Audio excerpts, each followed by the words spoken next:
Ah oui, la paix définitive en République démocratique du Congo, est-il possible de trouver ça, hein? Parce que à travers cette voie diplomatique, on a y apprendre la République démocratique du Congo était aux États-Unis, Doha, mais aujourd'hui, on parle que nous devrions, entre politiques congolais, parler en interne.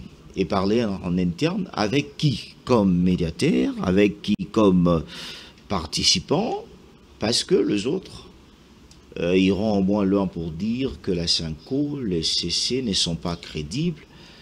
Il faut trouver quoi autre faire. Nous allons en parler durant 1 minute 30 sur ce plateau. On commence avec Eric Izami. 1h30. 1h30, mes excuses, 1h30 sur ce plateau. On commence avec les invités qui sont déjà sur ce plateau. Eric Izami, bonjour. Bonjour cher Félix Chamala et merci de l'invitation. Une question très importante, c'est cette problématique de tribalisme qui prend au moins l'ampleur en République démocratique du Congo. On voit que entre Kassaïens, Katangais, équatoriens, parlons un peu de la République démocratique en général, c'est comme on a sémé quelque chose. À chaque fois quand on interpelle, on arrête quelqu'un, il faut brandir notre rubis et commencer à s'entretuer. C'est comme ça que par moment je me suis aussi posé des questions. Pourquoi avions-nous chassé Mobutu? On peut tout dire, mais il nous avait appris que nous étions une seule et même famille. Il disait par ailleurs Papa Beau, Maman Beau, et Colombo, Mokondibo. C'était peut-être comme ça, mais il disait la vérité. Parce qu'après lui, on a senti vraiment que tous ceux qui sont venus, bon, ils ont chacun apporté un petit quelque chose. Mais seulement, à propos de ces combats liés au tribalisme, ça a pris de l'ampleur. Je ne sais pas pourquoi on s'est effrité, chemin faisant, jusqu'à bondir nos tribus, nos ethnies, plutôt que le Congo. Moi, je pense que même nous, là, nous avons fort à faire. Nous, journalistes, et nous qui passons devant la population, nous devons apprendre aux gens à pouvoir intérioriser la nécessité d'avoir cette valeur-là que d'être une famille. Parce qu'on dit un royaume divisé ne remportera jamais des guerres. Mais aussi, nous sommes unis et nous serons forts. Et d'ailleurs, l'ennemi qui nous a toujours fait des incursions, qui nous a toujours malmenés, et particulièrement dans l'est du pays, profite de nos divisions pour nous faire des problèmes. On est en train de donner aux Congolais un langage à pouvoir diviser les uns contre les autres pour qu'eux arrivent à profiter et nous mater, nous dompter chez nous. Et malheureusement, ça prend de l'ampleur, même ici à Kinshasa. Moi, je nous exhorte à pouvoir plutôt prioriser la République, la nation, que la tribu. Parce qu'en réalité, il y a tellement d'exemples. S'il faut prendre un bel exemple, je prends cet exemple ici. Père Raphaël de la Quétule de Rio, il nous a construit plusieurs écoles ici. Quand il n'avait que 27 ans d'âge, il a construit le collège Elikia. C'est fait un Belge. J'ai l'impression qu'il a aimé ce pays mieux que nous-mêmes qui sommes propriétaires de ça. Moi, je pense que nous devons interpeller, même à la maison, dire à nos enfants que nous devons apprendre à vivre en frères et sœurs. Non pas voir la tribu, mais plutôt voir la nation. Simplement, vous êtes Congolais, on y va. Dans la paix pour construire ces beaux pays. Le tribalisme est une très mauvaise chose. Quand il y a des guerres entre Katangais et Kassaïens, par exemple, moi ça m'étonne parce qu'ils ont tous les deux un seul et même ancêtre commun. C'est Ilonga Midi. C'est ce qu'on nous a appris à l'école. Mais je ne peux pas comprendre que les enfants d'un même père puissent s'entretuer jusqu'à vouloir en venir. Je ne sais pas. Est-ce que ce ne sont pas des politiques qui imposent cette séparation? Je n'oserais pas dire que c'est les politiques. J'ai vanté un bel exemple ici. Il fut aussi un politique, Mobutu. C'est-à-dire qu'il y a certains politiques en mal de positionnement qui agitent cette fibre tribale, qui n'a pas de conséquences positives. Je nous invite à pouvoir regarder ceux qui ont la tendance à vouloir aller vers les hommes d'État. C'est-à-dire ceux qui pensent nation, ceux qui pensent république, ceux qui pensent État, ceux qui pensent République démocratique du Congo, plutôt que ceux qui pensent Moinetou, etc., etc. Ça n'a pas... Parce qu'un jour, j'étais dans un avion avec un ami, Florid Zantoto, un ami vraiment valeureux. Alors, il me dit, Eric, ici, même si je ne peux pas te donner au piloter avion pour y bien monter. Il faut donner un poste à la personne qui convient à ce poste-là. Non pas parce que Adam Moutunayo, non. Je crois que l'exemple que mon ami Florid Zantoto a pris est un bel exemple. Ne nommez pas des gens parce qu'ils sont simplement proches de votre territoire, proches de votre province, proches de votre ethnie, de votre clan, de votre tribu. Non. Nommez des gens formés qui répondent à au profil. Comme ça, nous connaîtrons le peuple roi. Je suis contre ceux qui tablent sur le tribalisme. À Kinshasa, on ne connaissait pas ça. Nous qui sommes nés, nous qui avons grandi ici, on ne connaissait pas ça. Mais de plus en plus, mais ça c'est... Il y a même une dame là qui passe dans les réseaux sociaux, qui peut oser dire pouvoir au X, Y. On la laisse on va pas prêcher des insanités. Non, c'est pour décourager un tel comportement. Là, oui. Il faut penser nation, il faut penser république, il faut penser République démocratique du Congo et non la tribu. La tribu, c'est des choses à négliger, quoi. Alors on dit Kaniki, vous êtes de l'Univers Télévision, bienvenue. Merci beaucoup, Félix. Je pense que vous n'avez pas un mot à dire sur le tribalisme qui prend l'ampleur démocratique du Congo. Pourtant si, parce que c'est vrai que le tribalisme prend de l'ampleur en République démocratique du Congo, qui incriminé, je ne sais pas, les ressortissants de quelle province faudra-t-il incriminer, je ne sais pas trop bien. Quoi qu'il en soit, en tout cas, en ce qui concerne la RDC, on parle de 2 345 410 km. Et dans ces 2 345 000 km, on parle de plus de 450 ethnies. Tout cela, tribus j'allais dire, tout cela se retrouve dans cette république. Et donc, par conséquent, on les devoirs, ont le droit de n'avoir qu'un seul président de l'Assemblée nationale, un seul président du Sénat, j'allais dire, un seul président pour chaque institution. Et donc, par conséquent, toutes ces tribus ne peuvent pas se retrouver, ne peuvent pas se retrouver à la gestion, à la tête de chaque institution, parce qu'on n'en a pas près de 450, et donc, à chacun son tour, je ne vois pas pourquoi on doit se rentrer dedans, lorsque l'on sait que toute personne, quelles que soient ses origines tribales, lorsqu'il se retrouve à la tête d'une institution, il est appelé à travailler pour tous les autres tribus et ethnies. Non pas pour son coin. C'est ce que je dis justement. Et ceux qui sont administrés sont censés accepter, respecter, tolérer cette personne qui ne ressort pas de leur tribu. Soit-il Mukongo, Muyanzi, Mutetela, Mundundu, pris d'une manière générale, soit-il Kassaïen, qu'on confond souvent avec le Moulouba, je voulais dire, soit-il Moulouba, qu'on confond souvent avec le Kassaïen, alors qu'aujourd'hui le Kasaï a été subdivisé en 4, mais lorsqu'on parle de Kassaïen, tout juste le Congolais voit le Moulouba, mais je voudrais rappeler qu'il y a le Mouchokwe, il y a le Moutetela, et j'en passe. Le Basongé, et j'en passe. Et donc, par conséquent... Il y a en 5. En 5 même d'ailleurs. Et par conséquent, j'estime que, à travers notamment ces plateaux, nous saisissons cette occasion pour lancer un appel à tout le monde, Katangé, Kassaïen, parce qu'il ne faut pas faire la différence, Katangé, quand je dis Katangé, je ne dis pas Moulouba. Quand je dis Katangé, je vois la province, le grand Katanga. Le grand Katanga. Et quand je dis Kassaïen, je vois le grand Kasaï. Et donc, le conflit tribal n'est pas entre le Moulouba et le Katangé. Vous voyez ce que je veux dire? Mais c'est plutôt entre le Katangé et le Kassaïen, Moutetela y compris, Tchoko y compris, etc., etc. Et je voudrais simplement ici qu'on puisse extirper de ce tribalisme, le Moulouba, mais qu'on puisse, si on veut indexer, qu'on indexe la province du Kasaï comme on le fait pour le Katanga. Mais on a remarqué, si un ressortissant, que ce soit Kassaïen, Katangais ou équatorien, il faut très bien préciser votre question.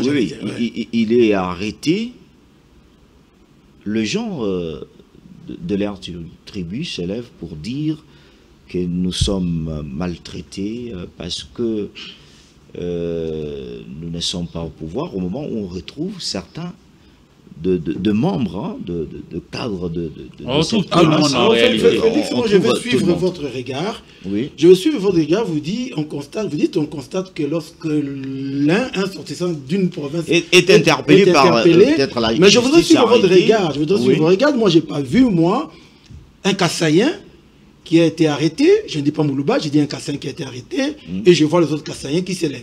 Mais j'ai vu des Katangais qui ont été interpellés. Et j'ai vu des officiers katangais être interpellés, et j'ai vu d'autres journalistes notamment d'autres intellectuels congolais passaient dans les médias pour dire que l'on fait la chasse au Katangé. Voyez-vous? C'est là où j'ai dit non.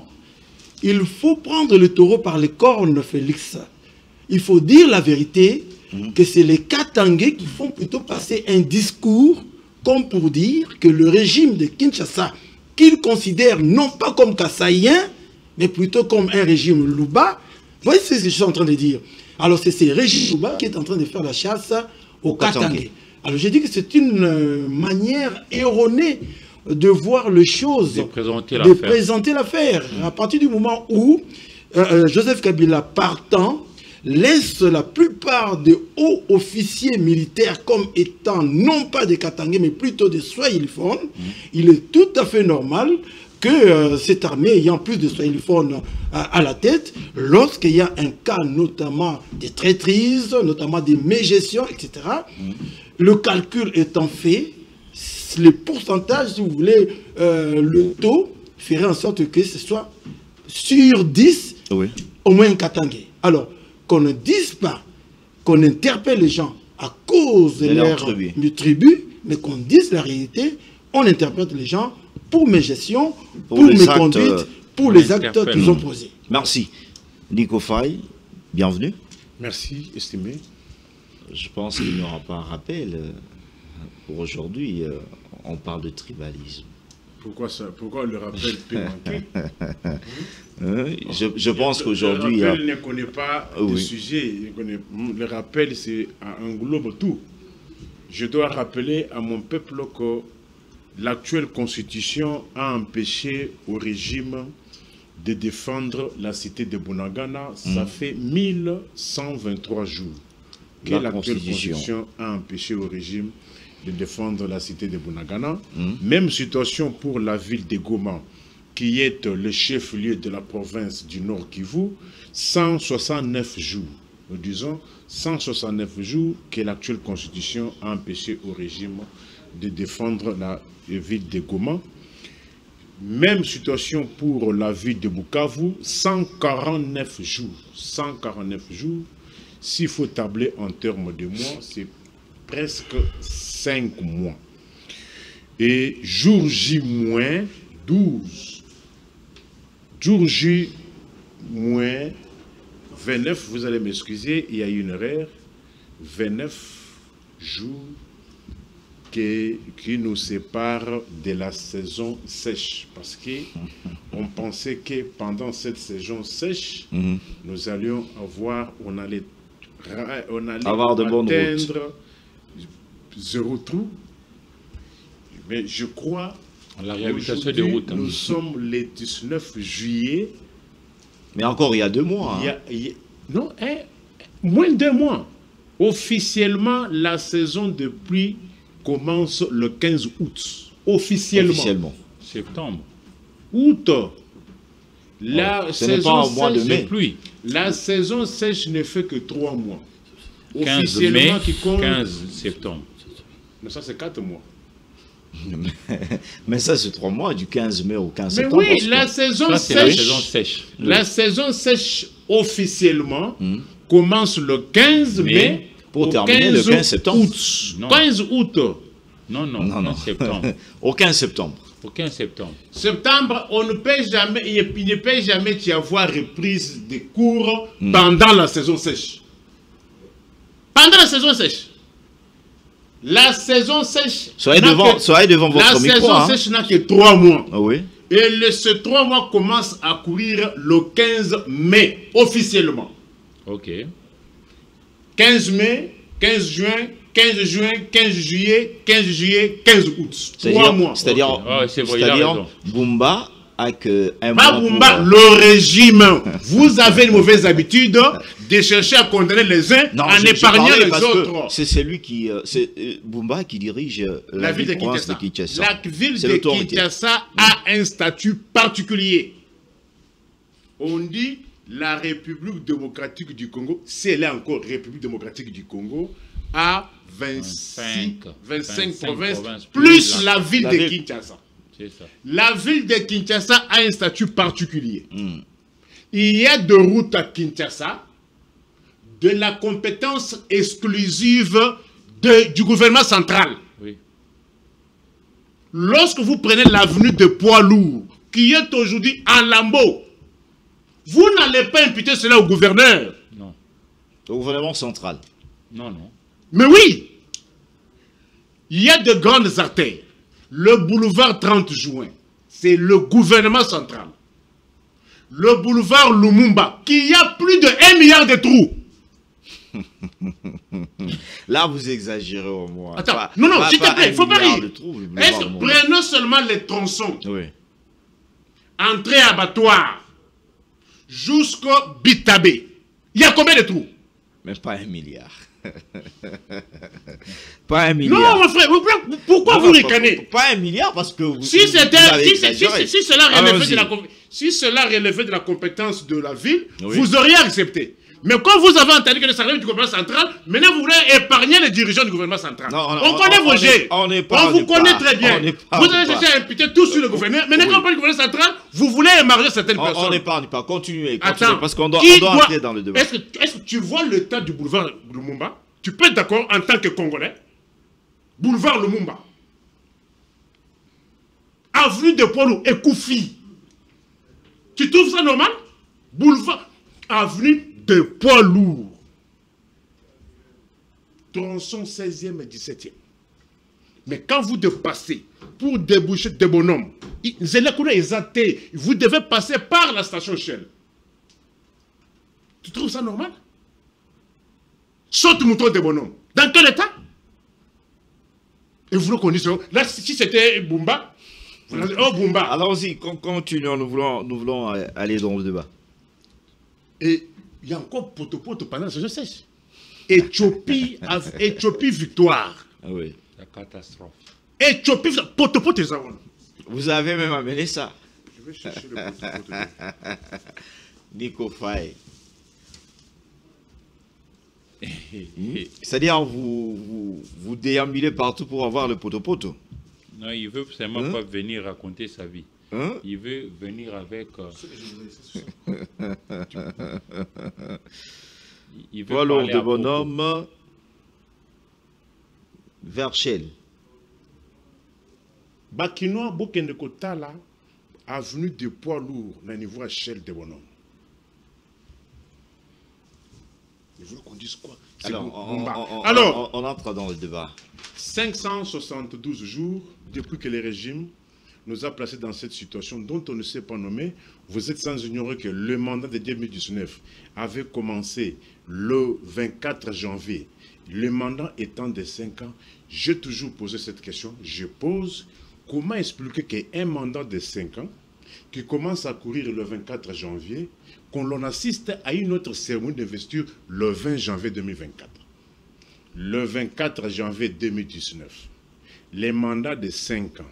Mais comment expliquer que l'on assiste à une autre cérémonie qui est supposée se tenir après 5 ans, mais cela on a vu le 20 janvier. Pourquoi? Si Eddy peut nous répondre, même vous aussi, 398 jours depuis que Judith a été nommée à la tête de l'Allemagne d'Afrique, alors Congo, et 6 ans et 202 jours depuis que les Allemands d'Afrique, alors les Congolais, ont oublié les défilés d'indépendance. On entre dans le débat. J'ai une situation, oui. Je ne vais pas beaucoup m'apaisantir si ce débat-là de Congo, Bangala, Swahili, il y a une situation. Mais je me pose la question. Le régime, où est-ce que ce régime veut nous amener? Il a détruit tout. Le seul dernier rempart sur lequel, lorsque les opprimés, les faibles, devaient s'apaisantir, il n'y a plus rien. Justice. Le 2 mai, un pauvre Congolais, répondant au nom d'Aristote Liwa, travailleur à Fodeco, une société qui est spécialisée dans les grumes à Kinkole. Il a quitté chez lui. Ses collègues ont vu à un moment une Jeep noire arriver On a vu un corps qu'on mettait dans la Jeep. Un jour, 2 jours après, le pauvre Aristote lui a ticali comme on en a été. Après, on sort que non, à Koufi, il a connu une histoire rocambolesque. L'affaire a été amenée au parquet de Kinkole. Le pauvre qu'on a tué le 2 mai a été enterré le 11 mai à l'insu même de la famille. Comment ça? Je vous dis, ça s'est passé à Kinshasa, à Kinkole. Aristote Liwa, Mobalia, veuve, le nom va venir, veuve Dorcas, Mamana, Simon Liwa,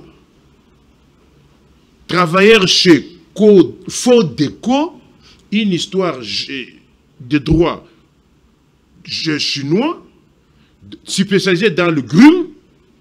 Les pauvres a été tué par les Chinois le 2 août, le 2 mai, enterré le 11 mai. Tué par les Chinois. Mais il travaillait là-bas. C'est-à-dire, on l'a vu. Quand quelqu'un travaille quelque part, tout risque, tout dommage qui intervient dans l'exercice, c'était au sein de la société. Dans l'enceinte de la société, Fodeco. Les garçons ont été trouvés morts, avec de sang partout. Qu'a dit la justice? On amène l'affaire au parquet des grands décès de Kinshasa, Kinkole, silence radio, et le parquet de Kinshasa, Kinkole, en connivence avec les Chinois, ils ont enterré les pauvres à l'insu de la famille. La famille s'est débrouillée. Et là, elle a demandé de en communication au parquet général près la cour de Kinshasa Matete à la 4e rue. La famille s'est retrouvée encore dans la même difficulté. Les Chinois ont été relaxés. On est où? On est où? C'est-à-dire, régime Mikop na niveau nyonso. Même situation au parquet général de près la Kinshasa Gombe. La pauvre maman Abedi Meli, victime de 24 000 $. Au parquet de grande instance, elle paye 700 $ pour qu'on arrête les escrocs. On les arrête, près d'une semaine à Makala, on les relaxe. On demande une leçon de communication au parquet général. Elle paye encore 500 $. On arrête un des trois, comme il était collaborateur d'un général qui était ici. Le même général appelle la hiérarchie de Gombe, on relaxe l'homme et aujourd'hui, la victime, la veuve Abedi Meli, pauvre de 63 ans, d'un militaire, le loi Tikali Yolela. On va suivre ce dossier de près. Vous allez suivre quand vous dites seulement comme ça pour qu'on invite. Mais vous avez condamné, je pense, ceux qui sont habilités. Ils vont se saisir du dossier. Mais qui, finalement, on est au parquet de grande instance. Oui. La partie victime ne trouve pas gain de cause. On va au parquet général.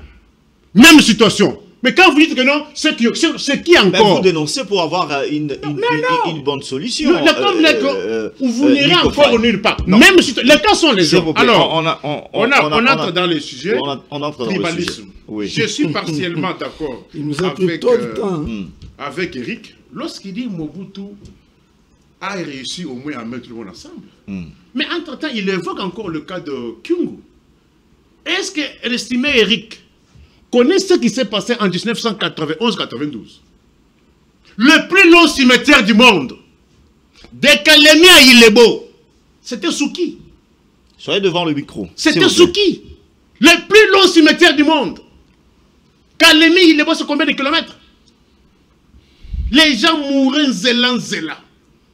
Vous quittez Kalemi, vous quittez Manon Consort, dans une famille de 8 membres, mais vous arrivez à 2 à 3. Vous n'avez même pas le temps d'enterrer. C'était Souki, pas Mobutu. Avec Kimba Koumanza et Etienne Tshisekedi. Il faut qu'on le rappelle aux gens. Non, il faut souligner. Soyez devant le micro. Hein. Je suis devant le micro. Oui. Pas trop de mouvement. C'était Souki. Biloulou, qui est l'auteur de la théorie Biloulou moins de Kwenu. N'est-ce pas Kimba Koumanza? Le seul papa qui reste encore qui restait encore à Antoine, nous avons des blessures contre le régime de Mobutu. Nous avons des blessures qui sont encore fraîches. Quand vous voulez nous citer aujourd'hui, attention, qui n'a pas connu, s'il faut me parler de tribalisme au niveau de l'armée, c'était beaucoup plus les équatoriens. Dans l'armée, sous la Deuxième République, il y avait plus de généraux équatoriens. Et ça, c'est un secret de polichinelle. Donc, avant de dire quelque chose d'estimé, nous parlons République tel que nous sommes là. Nous devons aider notre peuple. Nous devons aider notre peuple. À dénoncer le mal, surtout. Mais nous devons dénoncer le mal. Ah oui. Nous le dénonçons. Dans quel état même Mobutu a laissé l'armée? Dans quel état? Une armée d'un pays de plus de 2 300 000 quelques, mais qui a détalé dans moins de 7 mois. Vous appelez ça armée? Parce que j'entends, non, Mobutu a fait une armée. Mobutu a fait quelle armée? Une armée qui a détalé durant moins de 7 mois sur un territoire vaste comme la RDC. C'est quelle armée? On doit gagner du temps pour alors, le débat. Hein? Je ne suis... Ce qui se passe aujourd'hui, depuis le retour des Mobutistes et leurs enfants, c'est le tribalisme a encore gagné d'un camp. Aujourd'hui, qu'on le veuille ou pas, ce qui s'est fait aujourd'hui, il faut que ceux qui sont censés, qui prennent l'argent des Congolais, qui sont censés rétablir la justice, l'intégrité territoriale, la paix et la sécurité, fassent attention. Merci. Merci. Eric Izami, on entame le sujet, paix et sécurité en République démocratique du Congo. Est-ce la solution est-elle congolaise? Parce qu'aujourd'hui, après cet accord de paix, République démocratique du Congo, Rwanda, on est à Doha, mais lors de la sortie récente de l'opposition, cette opposition estime encore qu'il faut insister sur le dialogue interne. C'est là où le problème, le vrai conflit. Bon, ça dépend de la manière dont on appréhende le mot dialogue. Ici, moi, je suis de ceux qui pensent que nous devons tout faire, nous tous, journalistes y compris, d'ailleurs nous, davantage, parce que c'est nous qui passons les gens de communiqués qui rapportent que, par exemple, les ressortissants des X points sont heureux d'avoir appris que le chef de l'État a nommé un de leurs. C'est nous. Nous devons bannir ça. Je suis en train de plaider ici pour que nous puissions tout faire pour recréer une armée réellement nationale, réellement professionnelle, réellement dissuasive, réellement équipée, formée. Et puis, voilà, nous allons pouvoir bien sécuriser nos terres. Donc, je ne suis pas en train de vanter les tribalismes, au contraire, je suis en train de vouloir tordre cela. Et je nous demande à nos parents, de demander à nos enfants de vivre en frères et sœurs. Parler plus République. Pas de question de tribu. Oui. Alors, parlons du dialogue. C'est la voie que nous avions suivie et adoptée. Nous avons prôné la démocratie. Dans notre constitution, il est dit que nous devons mettre en place le pluralisme d'idées, tout ça, tout ça. Ça nous oblige de nous parler chemin faisant. Le dialogue est une nécessité que d'exister. Mais quand on parle dialogue chez nous, malheureusement, le contenu sémantique aujourd'hui fait penser à quelques personnes. Oui, qui doivent se rencontrer, et puis à l'issue de leur rencontre, ils doivent se partager. En fait, c'est parce que, pas tous, hein, pas tous, j'insiste, pas tous, mais dans notre classe politique aujourd'hui, malheureusement, il y a encore des gens qui ont ces schémas-là de politique gâteau. Que le Congo était un gâteau, nous devons on devait se partager. Chacun prend son morceau.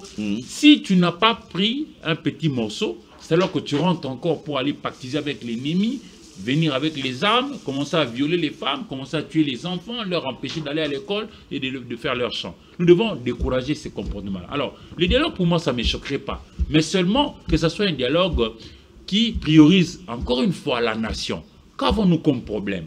Nous sommes, nous, enviés. Par qui? Par certains de nos voisins qui nous font des incursions. Mais ces gens-là qui sont nos voisins belliqueux, ennemis, ils veulent nous voir diviser pour nous rentrer dedans. Alors, la classe dirigeante doit comprendre ça. Et pour moi, c'est cela. Mais lorsqu'on n'arrive pas à se mettre dans le même lignée d'esprit, où nous sommes d'abord séparés... Ça n'arrivera jamais, même dans des pays de vieille démocratie, il n'y a jamais eu une seule mais comment on va y arriver? Parce que chacun veut qu'on respecte son cahier des charges. Non, mon frère, Félix, moi je pense que l'impérium ici, la personne qui l'a, c'est le chef de l'État, Félix Antoine Tshisekedi Tshilombo, qui a été élu et qui est là et qui trône. Et c'est lui qui va finir ses mandats. Et les autres, là, nous devons nous tous nous mettre au pas pour respecter les lois et les textes légaux qui régissent notre pays. C'est cela être républicain, c'est cela être patriote. On prend ici les cas de certains qui ont été même députés nationaux avec un émolument mensuel de 21 000 $ américains autant d'années pendant 5 ans, mais qui ont été prendre des armes. On en a encore d'autres qui ont été présidents d'institutions d'appui à la démocratie, qui ont basculé. Ça ne s'explique pas. Si nous aimons vraiment ce pays, parce que cette émission n'est pas que suivie par les décideurs, les grands-parents. Non, il y a même les enfants nous suivent. Les enfants alors nous oui, suivent, moi je ne voudrais pas être ces parents-là qui, je suis à l'abri des besoins, mais facilement comme ça, pour un rien, je prends les armes pour... Non. En tout cas, le pluralisme ferait que nous puissions discuter pour que chacun puisse mettre sur la table ce que lui pense être le meilleur des chemins pour amener le Congo à son essor. Mais je pense que prendre les armes contre son propre peuple est une mauvaise chose. Et le dialogue, bon... on doit négocier avec qui? Parce que les autres pensent qu'il y a ceux qui ont pris les armes contre leur propre pays ou qui sont en train d'exiger beaucoup de choses, parce que l'autre fois, nous avons eu à suivre une déclaration réalisée par la FCLM 23 d'un mois de céder la partie Kivu, Nord Kivu et Sud Kivu pendant 8 ans. Non, mais ça c'est vraiment de la folie, quoi. Comment peut-on vouloir céder 8 ans durant une partie du territoire, alors que tous nous jurons que nous peuplons ton sol et nous assurons ta grandeur? C'est nous tous ici qui citons ça dans notre hymne national. Les pères de l'indépendance ont planté un décor. À nous de pouvoir honorer ces décors-là. Je pense que tous ici, nous avions eu des parents. Et nos parents nous ont envoyé à l'école pour nous ouvrir un peu l'œil et le bon, pour que nous puissions nous aussi nous hisser à l'étape des hommes responsables. Et en homme responsable, je ne nous vois pas en train de vouloir encore tordre le cou à ce que nos parents ou grands-parents nous ont légué comme héritage. Moi, je pense que l'effort ici à faire, même nous, journalistes, nous avons un grand travail à faire, c'est-à-dire d'enseigner à notre population de pouvoir aimer la patrie, de pouvoir travailler pour cette patrie et de ne pas toujours mettre en priorité nos intérêts égoïstes. Nous tous nous passerons. Nous tous nous passerons. Le Congo va rester. Le Congo va rester. Alors, qu'allons-nous laisser à ceux qui vont venir nous succéder? Alors, pourquoi nous devons réfléchir comme ça et décourager tous ceux qui ont cette velléité-là que de pouvoir toujours régler les choses par les armes pour tuer. Ça ne sert à rien. Alors, Edi Kaniki, pour certaines personnes, le test signé aux États-Unis ne permet pas de garantir une paix définitive en République démocratique du Congo pour les opposants. Ils disent qu'il faut revenir sur le plan interne, causer entre nous Congolais, c'est ce qui est capital. Parce que nous avons suivi même une vidéo de l'un des représentants des Wazalendo qui dit tout ce qui est signé, que ce soit à Doha ou aux États-Unis, ça ne nous intéresse pas. Ce qui nous intéresse, c'est protéger nos terres, qu'on ne puisse pas, que l'ennemi ne puisse pas prendre ça. Bon, c'est un Wazalendo qui l'a dit. Moi, je ne suis pas Wazalendo comme lui. Je suis Edi Kaniki, j'ai réfléchi à ma manière. Mais effectivement. Et je pense que certaines personnes qui nous suivent vont considérer mes propos plus que le propos de ces Wazalendo-là, parce que ce n'est pas ces propos à lui qui engagent toute la République démocratique du Congo. Non, c'est une déclaration faite par... C'est sa déclaration. Oui. Alors, quant au dialogue que j'ai dit, quant à l'accord de Washington qui n'apporterait pas la paix selon les opposants, c'est à eux également de démontrer comment deux pays qui se faisaient la guerre pendant 30 ans signent un accord de paix devant témoins. Mais vous considérez que cet accord, où vous dites, nous reconnaissons les frontières de chaque pays tel qu'hérité de l'indépendance, vous estimez que ça ne va pas apporter la paix, vous vous dites que nous acceptons de nous retirer du territoire de la RDC, vous pensez que cela ne va pas apporter la paix, c'est à eux en tout cas de les démontrer. Et ils pensent, le vrai problème, c'est à l'interne. C'est ce que j'allais dire maintenant. Quant à revenir à l'interne, moi je crois que la gestion du pays ne se base pas autour des dialogues. La gestion d'un pays se fonde autour de principes établis. Maintenant, est-ce qu'en République démocratique du Congo, nous avons établi des principes? Oui. Oui, à travers notamment la Constitution. Mais au-delà de la Constitution, il y a beaucoup d'autres textes qui nous ont mis ensemble, à partir desquels nous avons dit que voici désormais la ligne à suivre. Il y a notamment la conférence nationale souveraine qui était un dialogue. Il y a notamment la rencontre des Stand City, qui était un dialogue. Il y a eu 3 ou 4 rencontres convoquées par Joseph Kabila, qui étaient des dialogues. Et voilà, à l'issue de tous ces dialogues-là, nous avons ressorti des principes, notamment le principe de la cogestion entre toutes les provinces de la République démocratique du Congo. C'est ce qui fait d'ailleurs qu'aujourd'hui, lorsqu'il y a un gouvernement qui doit être mis sur pied, on passe des jours, de semaines, de mois, parce qu'on doit faire en sorte que toutes les ethnies, ou j'allais dire, toutes les tribus, toutes les provinces, voilà, puissent se retrouver dans ces gouvernements. Et au-delà de cela, nous avons convenu des principes par lesquels nous devons atteindre la présidence de la République. Nous avons dit qu'on passe par les élections. Alors maintenant, la question que je me pose, nous allons aller dialoguer. Pourquoi? Mais pour ramener la paix. Pourquoi? Pour ramener la paix définitive. Parce que pour les opposants, ils pensent, ils insistent que surtout le racine, qu'on devrait revenir sur le racine interne du conflit. La question est la suivante. Oui. Vous dites que nous allons dialoguer pour amener la paix. Oui. Mais nous allons dialoguer avec qui pour amener avec la paix? Pour amener la paix. Je réponds. Oui. Nous allons dialoguer avec ceux qui nous font la guerre pour amener la paix, n'est-ce pas? Or, ceux qui nous font la guerre, c'est le Rwanda. Notamment à travers Nanga, Kabila, Bisimwa. N'est-ce pas? Avec le Rwanda, nous dialoguons. N'est-ce pas? À Washington. Et nous avons obtenu un accord de paix. Maintenant, au moment où nous discutons avec vous ici, il y a un autre accord économique qui est en train de se discuter. Maintenant, avec Kabila, Nanga, Bisimwa qui nous font la guerre, pour lequel nous voudrons avoir la paix, nous dialoguons à Doha. Vous êtes d'accord avec moi? En tout cas, si pas vous, c'est que nous suivons sont d'accord avec moi. Non, nous dialoguons à Doha. Oui. Alors, ça veut dire que la RDC dialogue avec ceux qui lui font la guerre. Tous ceux qui ne font pas la guerre avec la RDC, on ne dialogue pas avec eux, on suit les principes. Notamment, c'est-à-dire on va notamment Katumbi, Fayoulou, Matata Pogno. Mais Fayoulou n'est pas à Doha. Matata n'est pas à Doha. Vous ne m'avez pas compris, vous n'avez pas compris. J'ai dit, tous ceux qui ne font pas la guerre, nous dialoguons avec eux à travers le principe. Notamment Fayoulou, Matata et consorts ne font pas la guerre. Par conséquent, ils sont dans la logique des principes. Et ceux qui sont dans la logique des principes savent que dans 2 ans, 3 ans, c'est fin mandat pour Félix Tshisekedi. Et avec l'actuelle constitution, Félix Tshisekedi ne peut plus se représenter. Alors, pourquoi chercherons-nous un dialogue civil, passez-moi cette expression, alors que le civil, nous avons des termes de référence qui puissent nous amener à, on va dire... Qui s'opposent à tous. Qui s'opposent à tous. Et donc, les dialogues de Doha, je suis très d'accord avec cela, parce que vous dites, pour la paix. Pas d'accord avec le dialogue interne. Le dialogue interne, je pense que ça va nous bouffer de l'argent et du temps inutilement, mais surtout, regardez-moi et suivez mon regard, ça sera un dialogue qui va ouvrir la voie à Félix Tshisekedi pour un nouveau mandat. Parce que dites-moi, vous venez dans un dialogue, vous opposez vos exigences, n'est-ce pas? Et vous pensez que le camp de la majorité n'aura pas d'exigence? Alors, quelle est l'exigence le plus fondamentale pour la majorité? Si ce n'est de dire...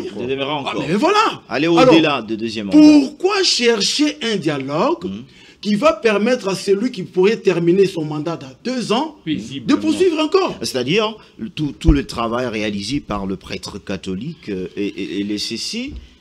Le travail réalisé par le catholique et le CC a été vidé par Washington.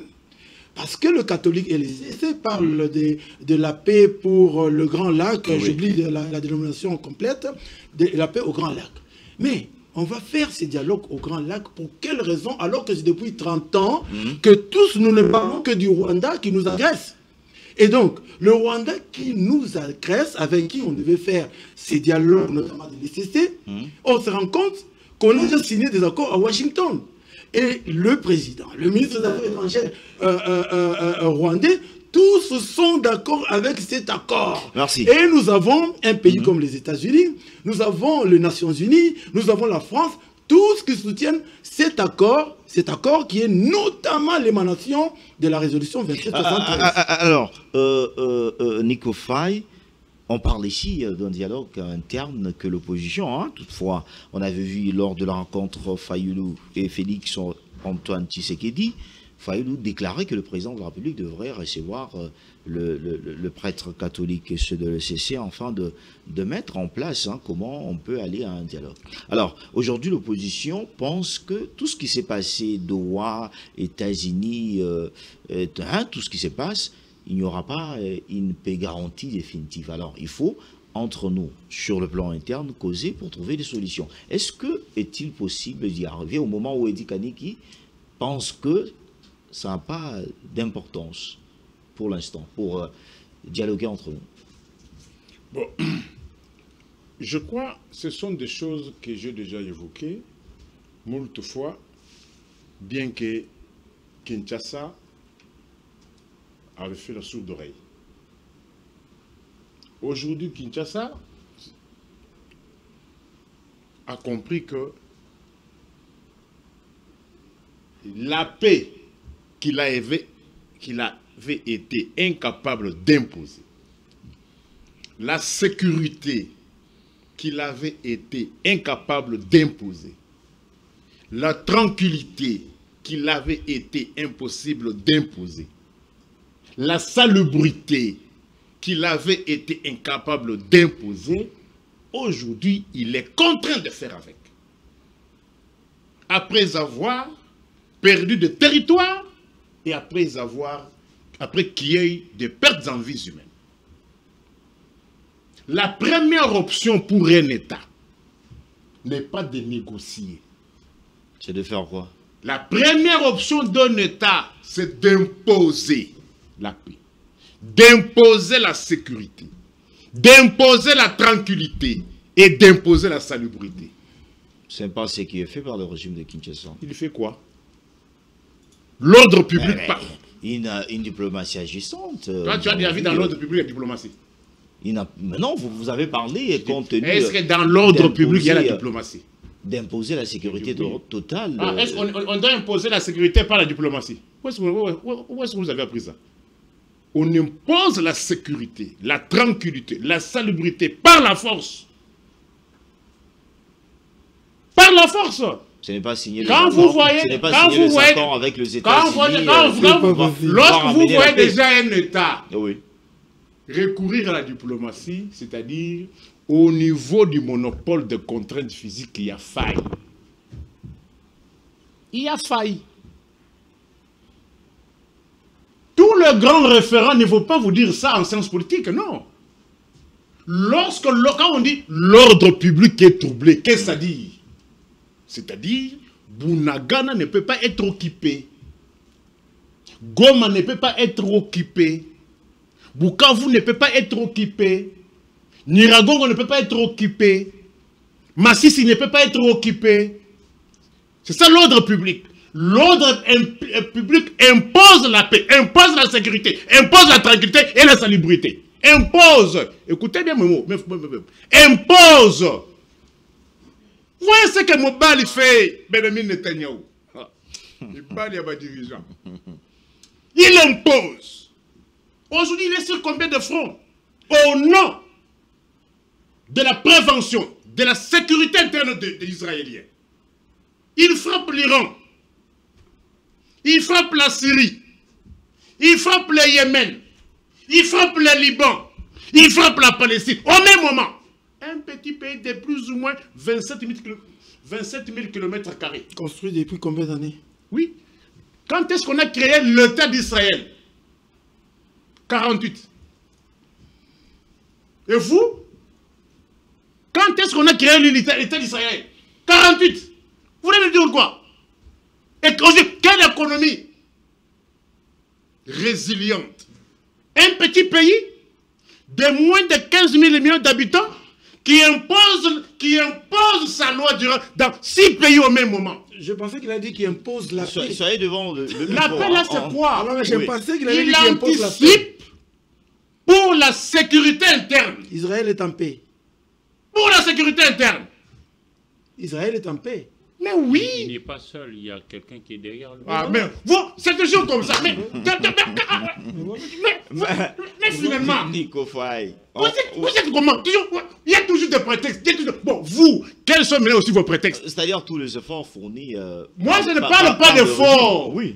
Ne me parlez pas d'efforts. Parce que lorsque ce régime est arrivé, le régime a trouvé 26 provinces. Le régime a trouvé 26 gouverneurs. Tous nommés par Kinshasa dans leur poste d'attache faisant rapport à Kinshasa. Le régime a trouvé plus ou moins 300 quelques villes avec des maires, tous sur le poste d'attache faisant rapport à Kinshasa. Le régime a trouvé 145 territoires avec 145 administrateurs des territoires, tous en fonction faisant rapport à Kinshasa. Ça se voit, mais nous sommes attaqués, nous sommes Mais aujourd'hui, le régime... Vous allez prendre la parole. Mais aujourd'hui, oui. S'il faut faire un bilan... Mais nous sommes attaqués. Mais finalement, écoutez, quand on prend le pouvoir, le régime anticipe. Quand on prend le pouvoir, on commence à travailler. On n'attend pas pour donner des explications. Nous avons trouvé. Je vous dis. Restons sur le dialogue. Je vous donne un cas. Je vous donne un cas de figure. Oui. Parce que moi, j'aime qu'on n'aille pas en diplomatie comparée. Il y a un président nigérian, Goodluck Jonathan. Il a dit aux Nigérians, votez-moi, je vais mettre un terme au Boko Haram. Il a trouvé Boko Haram. Mais il n'a pas su mater le Boko Haram. Le peuple nigérien lui a dit, monsieur, vous nous avez menti. Partez. On est tenu à l'obligation de résultats lorsqu'on est dirigeant. On n'est pas tenu à l'obligation des moyens. Parlons dialogue. On ne vient pas au pot pour s'enrichir et commencer à donner des justificatifs. Non. Vous ne prenez pas le poids, vous êtes un va-nu-pied, vous devenez milliardaire, mais néanmoins, vous imputez la faute aux autres. Qu'est-ce que vous dites sur le dialogue interne? Mais le dialogue, je vous dis, oui. Lorsqu'on n'est pas incapable, lorsqu'on est incapable d'imposer la paix, l'on vous recommande de négocier. Qu'est-ce que Tshisekedi va négocier sur le plan interne? Non, les dialogues, je l'avais déjà prédit. Oui. L'histoire se répète. Nous tendons vers San City bis. Lorsqu'au niveau interne, l'opposition politique avance des arguments et que vous êtes incapable, vous ne voulez pas les écouter, ça finit par susciter une rébellion. Et ça finit par... Écoutez comment je veux dire. Lorsque l'opposition politique fait des réclamations, des revendications qu'elle n'est pas écoutée, il y a ceux-là qui vont se dire, nous, on en a marre, on ne va pas nous écouter, ils choisissent les armes. Et vous pensez que c'est ce qu'on ne veut pas. C'est qu'on ne veut pas. C'est qu'on ne veut pas. C'est ce qu'on ne veut pas. Je vous dis comment naissent les rébellions. Oui, en Afrique du Sud, lorsque l'opposition n'est pas écoutée en Afrique du Sud, il va chercher les armes. Vous allez intervenir. Nico Faye, une minute, veuillez chuter en prendre. J'ai dit ceci. Ne me demandez pas de réagir comme vous. Moi aussi, je ne vais pas vous demander de réagir comme moi. Moi, j'ai plus de 33 ans dans cet univers politique. Je n'ai pas pris les armes. Mais c'est pour cela que vous nous matez. Mais les autres aussi se disent, avec cette allure, ils vont nous mater, ils vont continuer avec des verbiages, en détournant les millions de Congolais, au moment où les clubs congolais n'ont même pas un ballon, Amboujimaï, Sangabalende et Koufa, Tchoukoulwa Moukounoui, Wawigulu Bariwek, Asbantou et Koufa, mais vous prenez vos millions, vous allez enrichir les plus riches. Au moment où il n'y a même pas encore un championnat respectueux, sérieux. Ça, ce n'est pas le dialogue. Hein. Non, c'est pas le dialogue. Vous parlez à un grand scientifique. Il faut voir les causes. Un scientifique ne se limite pas seulement aux effets. Il faut voir les causes. Trouvez-vous normal? Vous prenez nos millions, vous prenez nos milliards, vous les abandonnez, vous allez enrichir le plus riche. Et vous me demandez, non, la patience, il faut. J'ai dit, ceux qui ont estimé de prendre les armes, c'est de leur droit, je ne suis pas avec eux. Ah non, c'est pas de leur droit. Alors, attention, non, de leur droit. Alors, la paix, c'est pas un droit. Non, l'article 64, il trouve aussi l'esprit à partir de cet article-là. On peut le lire. Là, il ne faut pas encourager. Je n'encourage pas. Écoutez, lorsqu'on fait une analyse, ce n'est pas un droit. Ce n'est pas un droit. Je peux lire. Les Guili, après, oui, le mot arme. Bon. Allez-y. Lisons l'article 104. Tout Congolais, on dit, tout Congolais a le devoir, de faire échec à un pouvoir.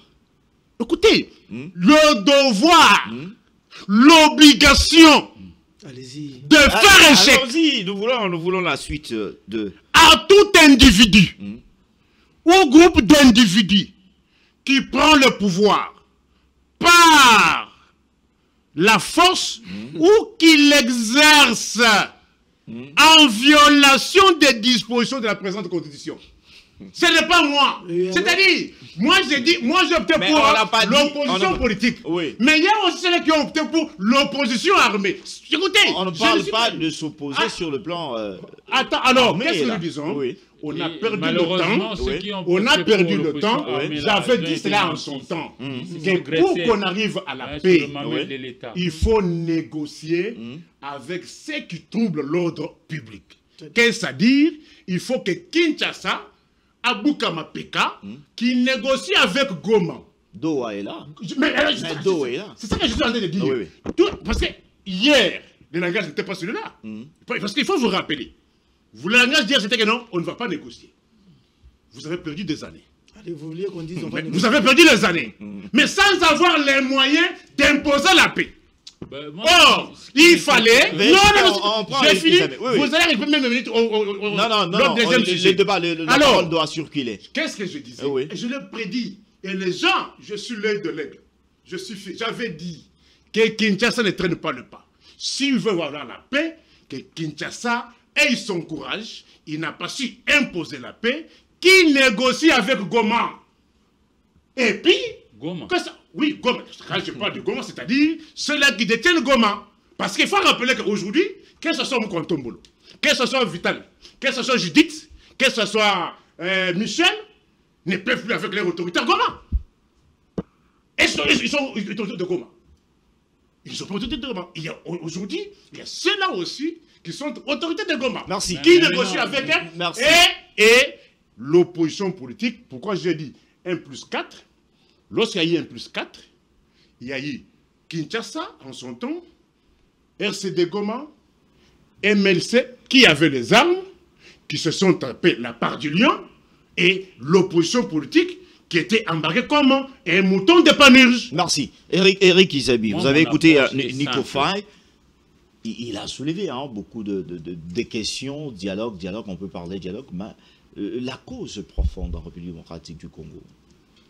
Non, mais le vrai problème que nous avons chez nous, j'ai l'impression qu'on ne s'accepte pas. On ne s'entend pas. C'est comme si on a des intérêts divergents à tout bout de champ. Or, moi, mon approche, c'est quoi? Je considère le Congo comme étant notre famille. Et lorsque la famille est attaquée, je n'ai plus besoin de regarder, c'est Félix qui m'a fait ceci, c'est Eddy qui m'a fait cela, c'est Nico qui m'a fait... Non. Je me dis, tiens, mettons-nous ensemble pour sauver la famille qu'est ici la République démocratique du Congo. C'est ça mon approche.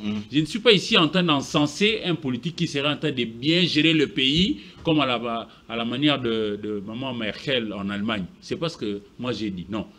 Il y a beaucoup de failles chez nous, c'est vrai. Mais il ne faut pas regarder seulement le faille. Il faut regarder aussi les bons côtés. Mais seulement... Lesquels sont les bons côtés? Les simples fait que nous soyons ici. C'est ça le bon côté. Mais vous savez, Nico Faye, nous passons devant les gens. Bon, à nos enfants, on va dire quoi? Il faut encenser le mal. Parce que tuer l'agression, c'est une mauvaise chose. Nous allons dire quoi? Qu'est-ce que le bon côté aujourd'hui là? Le bon côté où? Le fait d'aller chercher la paix à gauche et à droite, c'était un bon côté, non? Et nous avions réussi quand même à avoir cet accord-là le 27 juin passé. C'est sur le papier. Sans problème. Mais vous voyez vraiment, non, Nico Faye. Non, Félix. Allons-y, vous avez la parole. Vous avez la parole. Mais Félix, réfléchissons. Nico Faye, vous voyez vraiment que les États-Unis vont venir avec des 500 milliards de dollars américains et que Paul Kagame arrivera à Je n'ai pas dit ça, mais j'ai dit justement, juste selon sur vous, les on n'aura papiers. jamais la paix. Mais ce sont les avancées. Combien de fois Washington est allé avoir la paix? Vous connaissez les négociations. Vous allez répondre à la parole. Eric, je me pose la question. Nico Faye, veux-tu nous dire ici que vous ne croyez pas que non, les États-Unis viennent avec leurs 500 milliards de dollars américains, ils investissent, et puis qu'un Paul Kagame vienne mettre à mal tous les 500 milliards là comme ça? Vous y croyez? Soyons optimistes que demain sera meilleur, parce que les Swahiliphones disent Akuna Milele na Milele. Cette guerre ici a duré plus de 30 ans et je pense que ça suffit. Et lorsque le gouvernement est dirigé aujourd'hui par Judith Suminwa Tuluka, même s'il n'a pas apporté toutes les réponses à toutes les préoccupations exprimées au sein de la communauté, mais lorsque ce gouvernement a quand même réussi à pouvoir faire, à engranger maintenant des sanctions contre on a posé, pourquoi on en est arrivé là? C'est ça la question. Pourquoi les gens sont arrivés à ce point-là? Nous irons jusqu'à dire que notre classe dirigeante... sont arrivés à ce point-là? Oui, nous irons jusqu'à dire que notre classe dirigeante n'a toujours pas été au rendez-vous de ce que la population attend de lui. Ça, j'en conviens. Chez nous, l'autorité n'a toujours pas donné de réponse à ce que nous attendons de nous. Ouais. L'eau, l'électricité, la route, l'école, l'hôpital, etc. On n'a toujours pas eu ça. Mais maintenant, pour l'avoir, il nous faut quoi? La gage, je crois que c'est la paix, non? Le gage, c'est la paix, plutôt. Le gage, c'est la paix. Et à partir de la paix, nous allons créer notre bonheur par l'agriculture, par exemple, et puis nous irons jusqu'à penser au progrès. Mais, Nico Faye, nous sommes agressés, nous, la famille RDC. Vous voulez que je dise quoi? Que moi, journaliste, que je vienne devant le plateau ici, commencer à dire, par exemple, que non, il ne faut pas croire à ces gens-là parce qu'ils ont signé, ce ne sont que des papiers. On a posé la question, pourquoi on en est arrivé là? Parce que notre classe dirigeante... La question de pourquoi? Parce que notre classe dirigeante a toujours eu... Parlons des termes simples. Les gouvernants. Dites que les gouvernants. Quand on négocie, Nico Faye, si vous voulez, Nico Faye. Allons-y. Oui, je ne voudrais pas être ici dans une session malaisée que de dire c'est Nico Faye, c'est Félix, c'est Eddy. Je me dis, tiens, on a quand même beaucoup trop duré. 30 ans, je crois que ça suffit. On se relève. On se dit, qu'avons-nous fait de mal, qu'avons-nous fait de bien, conservons le bien et puis mettons de côté le mal pour avancer. Et je pense que tout ce qui a été fait au niveau de Washington, c'est déjà un grand pas significatif pour moi. Et ce qui est en train d'être fait au niveau de Doha, si c'est... Mais parce que Nico Faye, quand il dit, c'était quoi la cause qui a conduit X ou Y à aller prendre les armes? On va dire que c'est des gens qui avaient des frustrations, mais c'est des gens qui étaient en même temps aussi des nantis. Vous n'allez pas me dire que toutes ces têtes couronnées-là citées dans la rébellion, ils ont été des pauvres ici. Non, c'est des riches. C'est des gens qui ont eu de l'argent. Je ne sais pas, qu'est-ce qu'ils cherchent encore? Vous voulez seulement que le sang continue à couler, à couler, à couler. Nos enfants vont nous demander, mais vous aviez été là, qu'avez-vous fait? Moi, je pense que je pensais que la famille était en danger et que j'ai interpellé la classe dirigeante.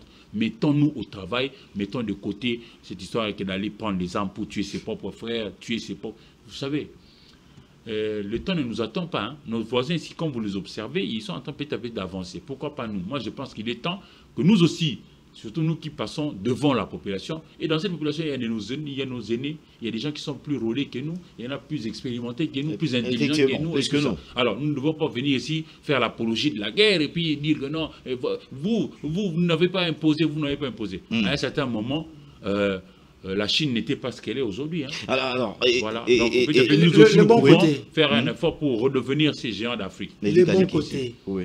Mais les bons côtés, c'est clair, c'est bien repris ici.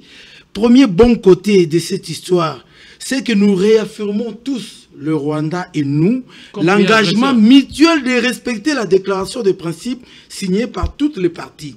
Nous reconnaissons tous les deux, le Rwanda et nous, la nécessité d'une résolution politique négociée plutôt qu'une solution militaire aux différentes parties. Le bon côté, c'est la gratuité de l'enseignement. Le bon côté, c'est l'augmentation de taux des infrastructures routières construites à travers la République. Le bon côté, c'est l'augmentation du taux en desserte en électricité. J'ai dit l'augmentation du taux par rapport à ce qu'on avait laissé. Le bon côté, c'est aussi l'augmentation du taux en desserte en eau potable. Le bon côté, c'est l'augmentation du SMIG. Le bon côté, il y en a tellement. Mais attention, je ne dis pas que le bon côté satisfait la population congolaise. Maintenant, vous dites les origines pourquoi certains prennent les armes, comme pour justifier qu'ils étaient frustrés. Nonobstant le fait que mon ami à côté a dit... Nonobstant le fait que l'article 64 non, pas du tout. De la Constitution. Il a tapé à côté là-bas. Oui. Nonobstant le fait que... c'est l'interprétation qui est à côté. Allez, je disais, il a parlé du fait que... allez, on va dire comme ça, l'origine, notamment, c'est le fait que pour certains d'être frustrés.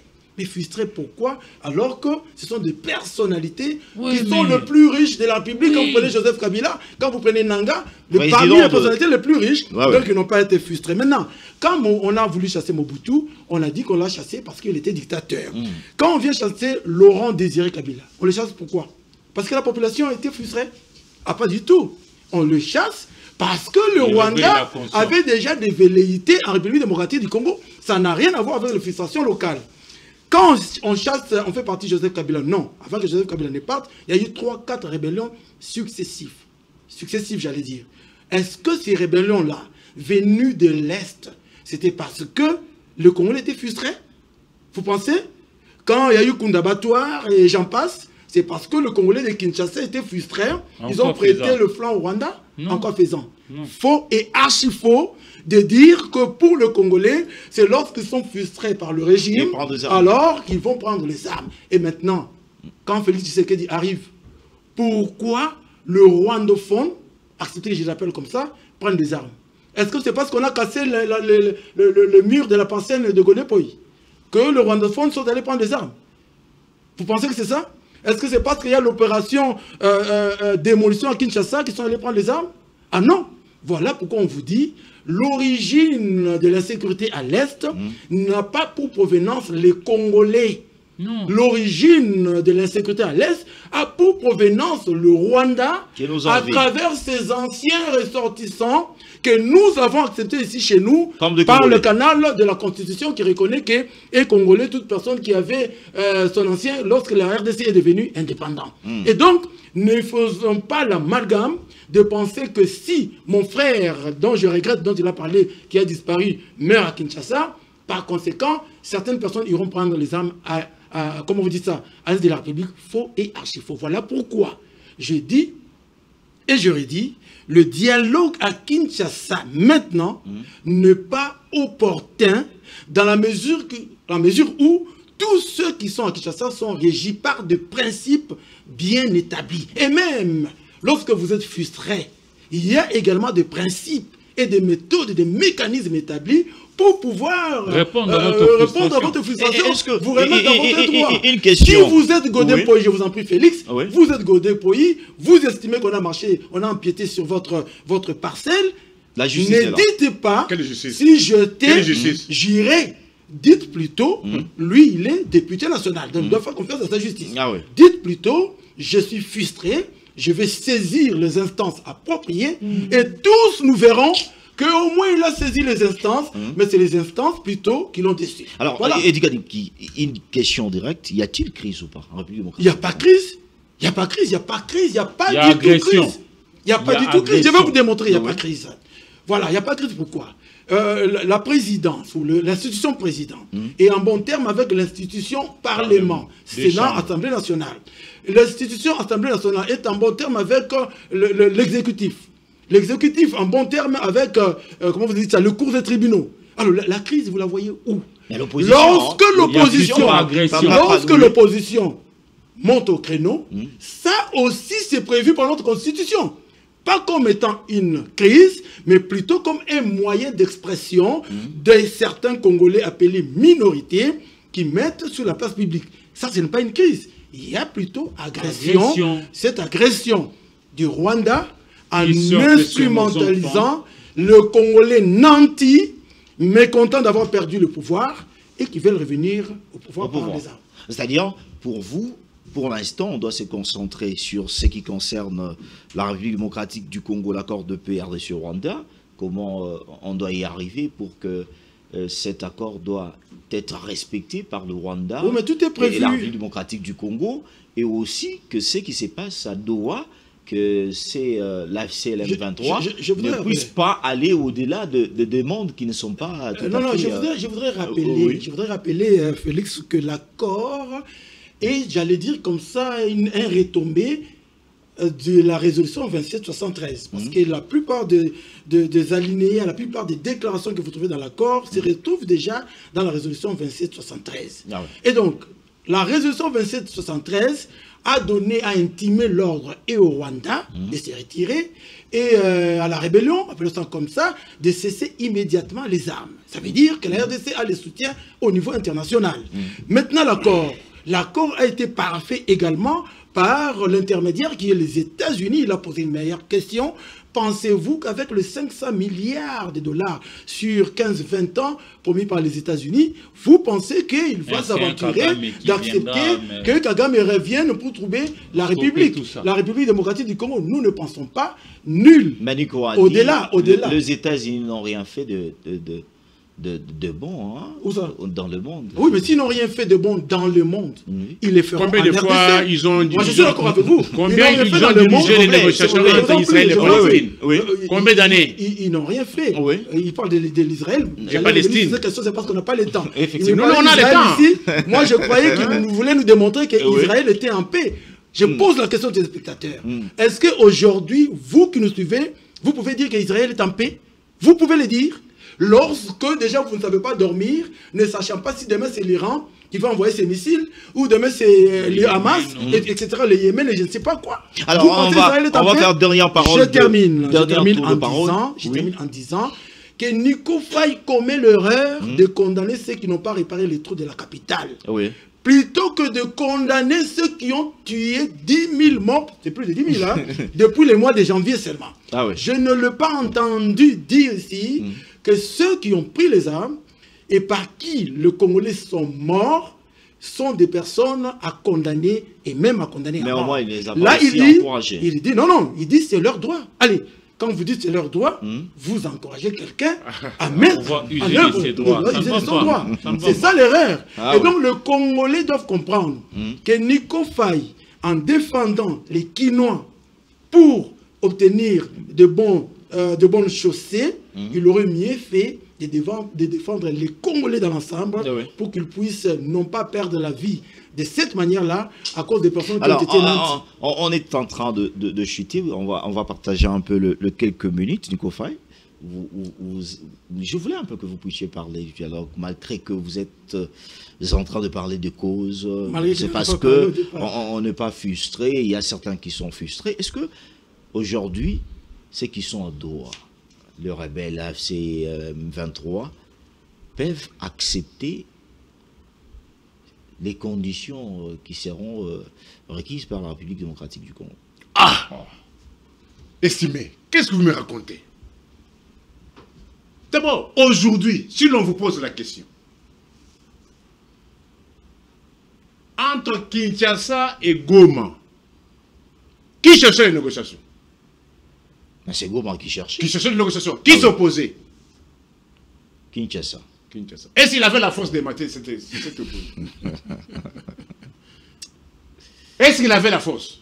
Mais il est temps. Les choses ne sont pas perdues. Mais il est temps. Le temps. Frère, je dis ceci. Mais frère, le temps ne pas passer. Attention. Le temps. Il ne faut pas mentir les gens que si la guerre en restait là, que Kinshasa aurait gagné. Serait gagné. Non.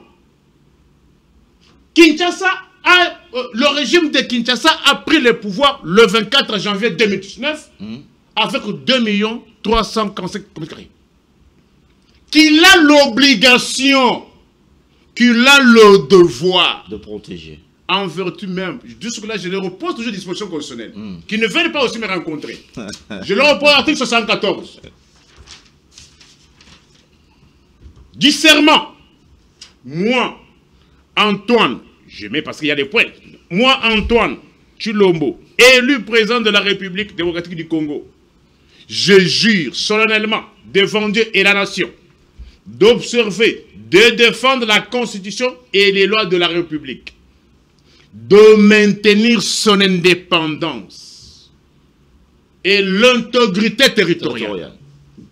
Par rapport à ces moyens, j'aimerais que vous puissiez me rencontrer. Ok, d'accord. Alors, moi, quand je fais ça, Qui parle de votre... Non, je leur oppose. Oui, oui. Ils vont me rencontrer dans leur temps. Dans leur temps. Ils ont la Constitution. Allons-y. Sans problème. L'intégrité territoriale. Non, non, il n'a pas tort quand il évoque. Mais oui. Félix, je lui rétorque la question. Oui. Félix, protégez-moi, nous sommes à la fin. Non, non, Il voulait justement... Non, il va rester dans son temps d'antenne. Non, non. Moi, je continue, il note. Moi, je note, je rencontre les moyens sur le C'est à moi parler. qui l'a donné, hein. Oui. Il ne veut pas que je... Non, vous allez rencontrer dans vos temps. Allons-y. Vous deux. Allons-y, il va le Alors, faire. Il va le faire. Si la situation restait telle qu'elle est aujourd'hui, qui sera gagnant, qui sera perdant? C'est Kinshasa. Vous avez tendance à faire croire à l'opinion que si la situation restait telle qu'elle est là, ce serait une victoire de Kinshasa. Faux et archi faux. Vous avez lamentablement échoué parce que vous n'avez pas su maintenir l'intégrité territoriale qu'on vous a donnée. Retenez d'abord cela. Parce que j'entends ces discours-là, que non, on a gagné. Les rebelles n'avancent pas.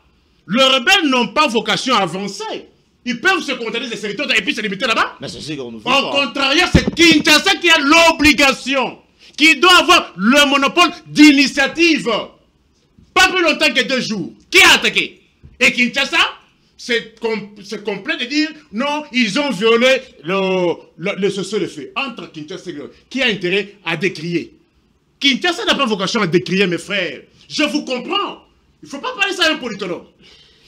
Il ne faut pas parler ça à un politologue. C'est Kinshasa qui a vocation. Vous devez aller chasser. Et puis, toi tu as vu bien aimer avec des fardes pour aller au... Non, on impose la paix, la sécurité, la tranquillité. Il n'y a pas la paix totale.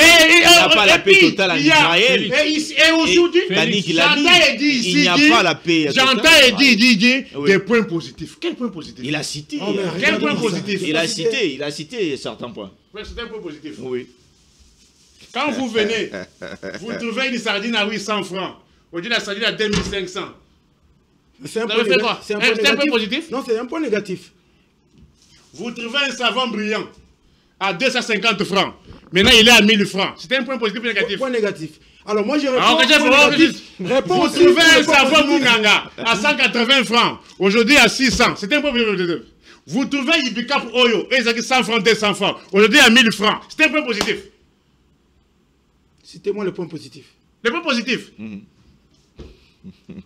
La gratuité, donc vous avez la gratuité. Voici mon col. Mon col vous a écrit.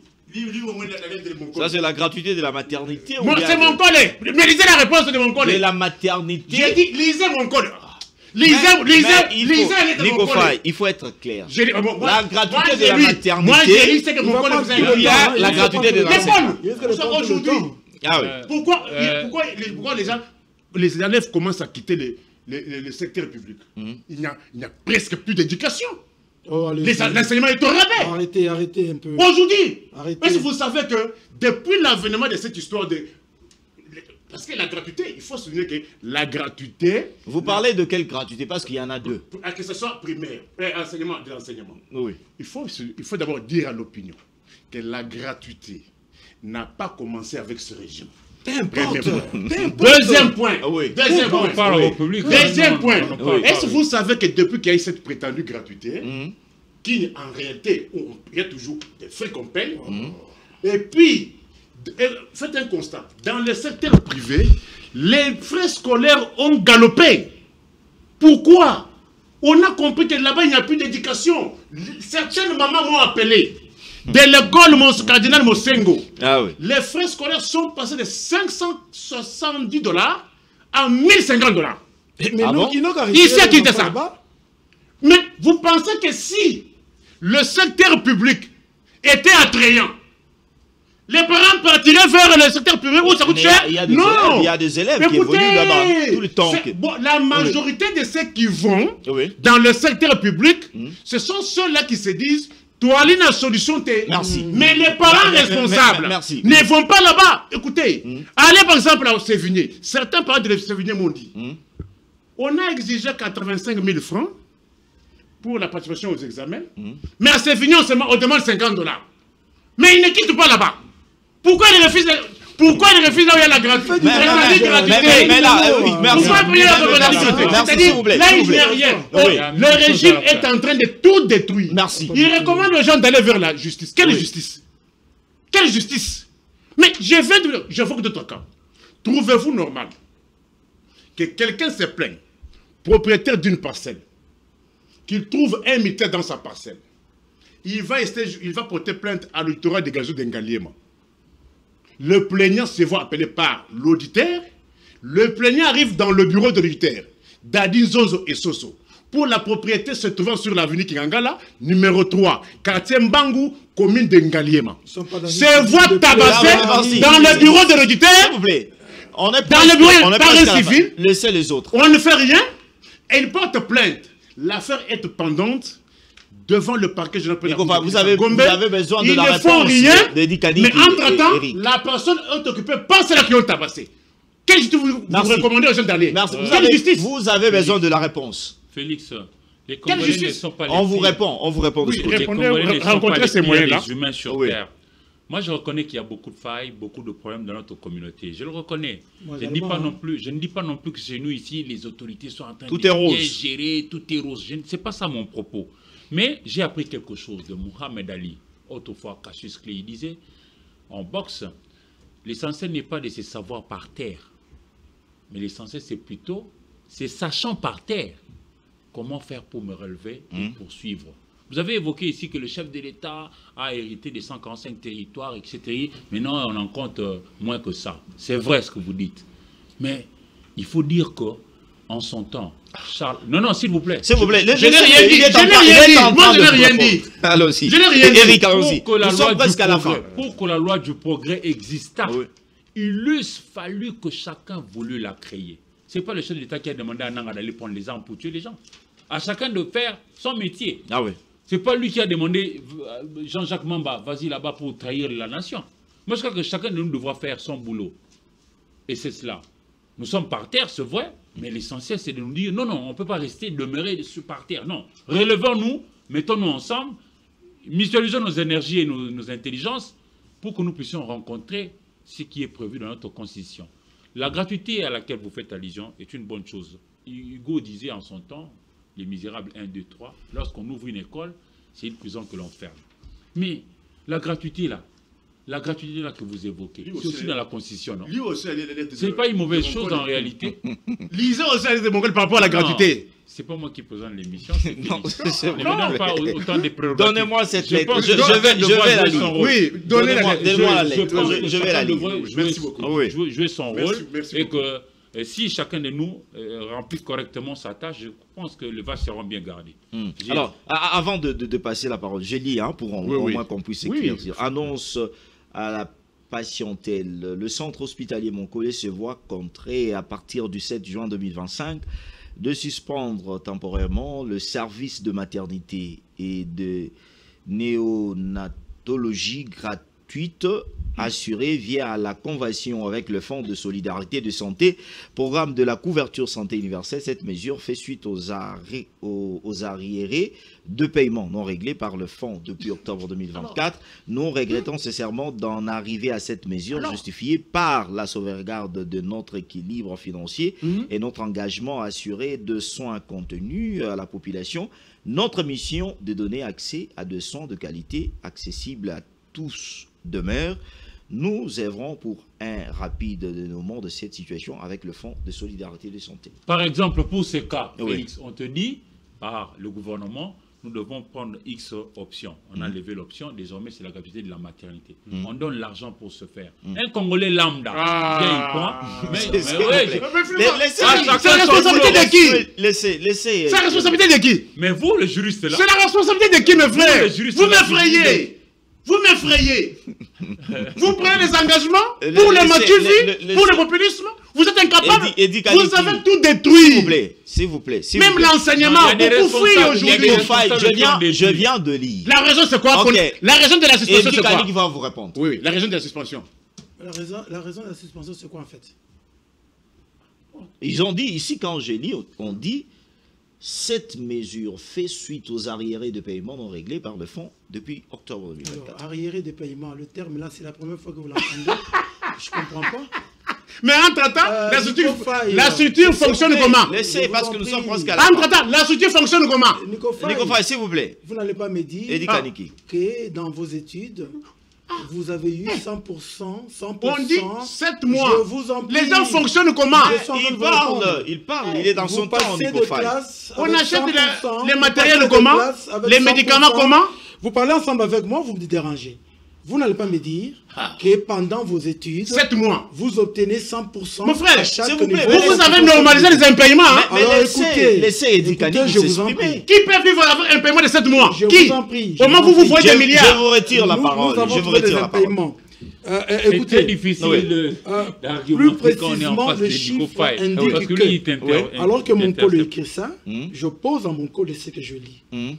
Plus précisément, le chiffre indique que 426 000 femmes ont été prises en charge depuis les débuts du programme. Ça veut dire quoi? Ça veut dire que la gratuité ne se passe pas qu'au niveau de mon collègue. Il y avait gratuité à mon collègue et puis il y avait d'autres centres. Il y a d'autres centres. Il y avait 2 zones, hein, 2 zones de santé. Il y avait 2 zones de santé. Mais si le régime a eu un problème avec mon collègue... C'est pas avec mon collègue a eu le courage de refuser. C'est partout. C'est partout. C'est pas mon collègue. Mon collègue a eu le courage. Il faut améliorer dans ce cas-là. Mon collègue a eu le courage. Les autres acceptent. Mais il faut améliorer maintenant. Nico Faye, laissez. Non, parce qu'il veut faire quoi? Seul mon collègue. Il n'y a pas que son collègue. Tout le monde connaît la même situation. Seul 145 territoires. S'il vous plaît. 11 mois derrière. Là, c'est un autre débat. S'il y a eu un problème avec tout le monde, Nico Faye, c'est pas un problème. Ah moi? C'est pas un problème. C'est gravissime ça, mon propos. Pas du tout. C'est pas un problème. S'il vous plaît. Mais il dit que c'est pas un problème. Je vous retire la parole. Laissez Eddy Kaniki parler. Parce que dans la gestion, il y a toujours ce qu'on appelle le réajustement.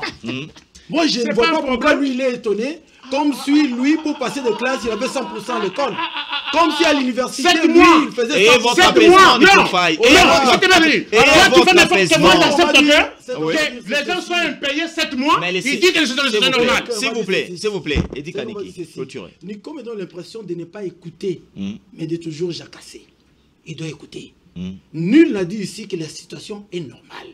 Mais nous disons que chaque fois qu'une situation anormale, j'allais dire, se présente, il existe ce qu'on appelle le réajustement. Mon collègue a fait sa plainte, comment on va dire, a fait sa dénonciation. Ça veut dire que ça n'annule pas le programme. A arrêté le travail, a suspendu. Le fait de suspendre, j'appelle pour cause d'un paiement. Est-ce que vous pouvez m'écouter? Pour cause, vous ne m'écoutez pas. Pour cause d'un paiement, merci pour ça. Non, rencontrez aussi ça. Non, merci. Rencontrez cela. Ça, c'est pour cause. Non, je termine. Pour cause d'un paiement, vous montrez qu'il ne m'écoute pas. Je lui donne raison, mais il n'entend pas. Pour cause d'un paiement, comme vous le dites, mon collègue a arrêté et a dénoncé. N'est-ce pas? Mais le programme ne s'est pas arrêté. Ça veut dire qu'on va réajuster. Ça veut dire qu'on va relancer. Et d'ailleurs, notre émission permet à ceux-là à qui revient le devoir de le faire de réajuster. Si au moment où je vous parle, 426 000 femmes en ont... Ce sont les chiffres avancés par vous. Ces chiffres-là que j'avance par mois me font état de 426 000 femmes qui en ont bénéficié. Ça veut dire... Comment les vérifier? Ça veut dire qu'il y a 426 000 enfants, 426 000 familles qui en ont bénéficié. Merci. Alors, voici la preuve tangible que comment il s'appelle Nico Faye est un co-débatteur qui n'est pas logique. C'est-à-dire, c'est un monsieur sur qui on montre une feuille blanche. On pose la question, de quoi s'agit-il? Au lieu de voir la partie blanche de la feuille, il fixe les yeux sur là, il y a juste le point d'un la couleur rouge. S'il était logique avec lui-même, lorsque nous deux avons reconnu certaines fois que la situation n'est pas normale, telle que l'augmentation, il ne faut pas l'évoquer. Lui devait aussi reconnaître... Il y a des avancées aussi. Qu'il y a le rocade qui sont en construction. Non, rocade c'est 2014. Merci. Rocade c'est 2014. S'il vous plaît. Le produit des œuvres de ce régime, c'est Arena. S'il vous plaît. Rocade c'est 2014. Rocade c'est 2014. S'il vous plaît. Rocade c'est pas l'œuvre de ce régime. Nous sommes presque... globalise. S'il vous plaît. 5 ans, on n'est pas allé loin. S'il vous plaît. Pour nous, en 65 ans, on n'a pas les œuvres de ce régime, C'est Nico Faye. Ce centre financier qu'on a inauguré depuis 2 ans, qui n'est pas dont les travaux ne sont pas toujours finis. C'est Maman Yem où on paye 80 000 francs à Kinshasa. À Maman Yem, on paye 80 000 francs. Je retire la parole. À Maman Yem, on paye 80 000 francs. Non, laissez-moi parler. Nico Faye, laissez-moi parler. Je pense que nous sommes presque à la fin, mais 30 secondes. Ces dossiers où on n'a pas un championnat tout à fait normal chez nous, où on n'a pas de clubs qui sont responsables au Congo, des championnats qui ne finissent pas, mais au moins on voit un ministre de sport prendre l'audace d'aller dépenser des sommes et des sommes d'argent. Des millions. Des millions de millions. 30 secondes, un mot sur ça. Le mot, c'est que oui. Les sports, c'est un vecteur fédérateur de la nation. Hein. Ça peut nous aider à nous cimenter, à nous solidifier à l'intérieur. Je n'ai pas approuvé cette décision. Je ne l'approuve pas, mais c'est compliqué. C'est comme ça que je dis, il y a des failles. Moi, je l'avoue, il y a des failles. Moi, je vais parler oui. Donc, monsieur le ministre... Un mot sur ça, et je prends Eddie en clôture. Refais-nous les duels Vita-Imana. Mazembe, Vita, etc. Quel est ce parent, si ce n'est pas un papa... Soyez devant le micro. Quel est ce parent responsable, si ce n'est pas papa Nguma Sanzambongo? Otika bana na yo baliete. Toi tu vas aller de nous. OK, ne connais ça bana mususu. Vous allez clôturer. OK, ne connais ça bana mususu. Ça a été bana mboka na yebisa bino. Bato bayina ka bino te. Bayina balika ka bino. To sali bino nini? To sali bino nini pour vous ça va tout faire boyer. Non, mettez-vous debout. To sali bino nini? Mettez-vous debout s'il vous plaît. Nico Faye, mettez-vous debout. Ce n'est pas... Qu'est-ce que vous dites? Est-ce que vous savez que depuis que ce régime a amené les moustiques, voilà les dégâts des moustiques aujourd'hui. Et puis, attends, il y a eu 2 éditions. On n'a pas joué la foot. 2 éditions. C'est fini. Et de 2, non seulement qu'ils ont suspendu la Ligue foot cette année, mais le tribunal arbitral de sport leur a intimé l'ordre. Trop, c'est trop.